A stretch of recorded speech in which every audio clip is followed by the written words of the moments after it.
This is your COVID update, and I'm Dr. Lina. To mask or not to mask? That has been the question on everybody's mind. I thought I would address it here today for a few minutes. CDC is recommending that everybody wear masks. I don't even have a mask, and so I'm resorting to a scarf today because I need to go somewhere real quick. Here's what this situation reminds me of. Remember when you were in high school and you came home from maybe past curfew and you got in trouble and your parents reacted in fear and they took away your phone and they said you were grounded forever. And now you knew that they probably were being a little bit dramatic, but they were trying to make a point and they were driven by fear because they wanted to protect you.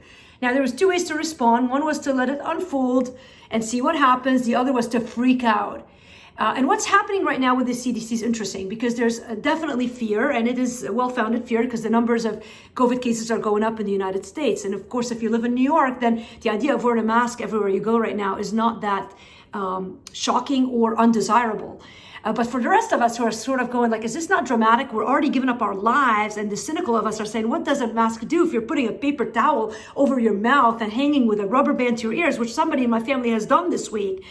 Then what's the point of it? It's not protecting you at all. And listen, if you've got a loved one who is suffering with COVID, and if you've got someone that you know who has died of it already, then again, it's not that far-fetched to think of a world where we might need to wear a mask. What I would ask you to do as we face this crisis, first of all, is to remember we still have 3.5 weeks of social isolation where most of us should not be going out, so it should not be an issue. Secondly is remember that the CDC has changed their stance on COVID and how to approach it many times already, and so be patient.